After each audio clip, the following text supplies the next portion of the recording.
A shocking new report has shattered NATO's narrative of unity. According to the Kiel Institute, military aid to Ukraine collapsed by 43% in July and August, the steepest decline since the war began. The drop came just weeks after NATO launched its PERL initiative, the flagship program meant to increase weapons supplies to Kyiv. But instead of more, the West is delivering less. Behind the numbers lies a deeper truth. NATO's coffers are straining, its factories overstretched, and public patience thinning. Even as NATO struggles to sustain the flow, Volodymyr Zelenskyy continues to demand more. In a fiery Kyiv briefing, he dismissed Western deliveries as mere optics. We spoke with President Trump during our last meeting in New York. We spoke about not only about tomahawks. So we spoke about, said about HIMARSs, and I said about ATACMS. So really, you know, when you have, for example, but basically when you have, you know, 30, 50 or 60 ATACMS between us, it's nothing. I know what I say, because when we use, for example, per day 130, 150 our drones of our production, or when we can have to collect and we can have 300 or 350, and when you have during long period of time, for example 30 or 50 ATACMS, just for the long period of time, it's nothing. The Ukrainian leader's message was blunt. Token aid won't win wars. But for Europe's taxpayers, his demands are beginning to sound relentless.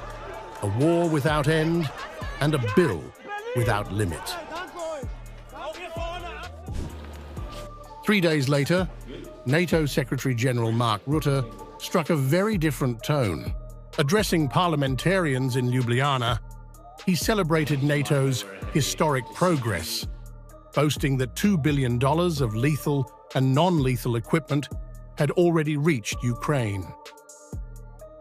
And since the summit, NATO has launched a new initiative to support Ukraine, the Prioritized Ukraine Requirement List, or PERL.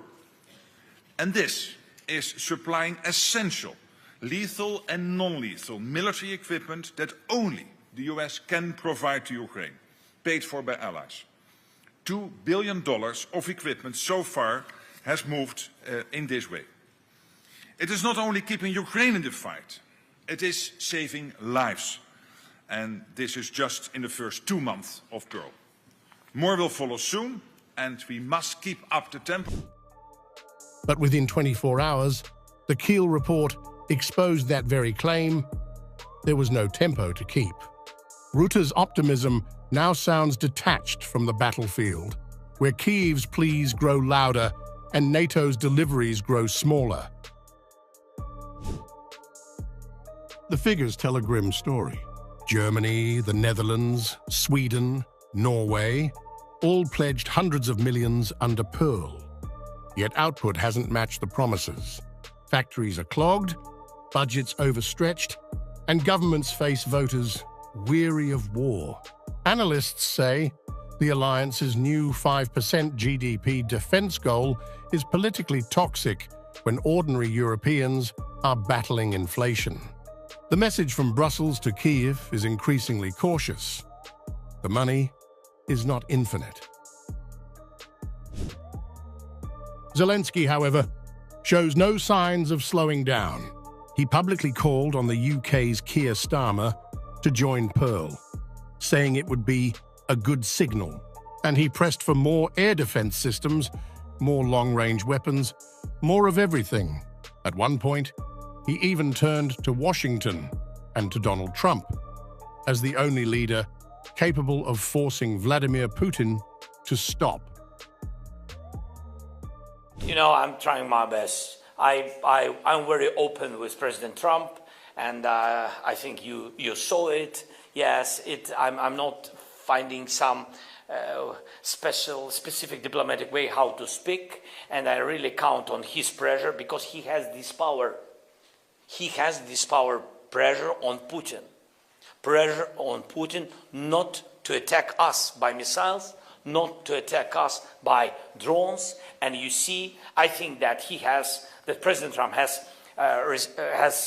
success now in Gaza. That appeal underscored just how dependent Kyiv has become and how cornered NATO now feels. But behind the rhetoric lies a painful equation. Billions have already been poured into Ukraine, yet the front lines remain largely static. NATO's defense industries are racing to restock their own arsenals while still feeding Kyiv's. Energy crises, election pressures, and domestic backlash are tightening the screws on European leaders.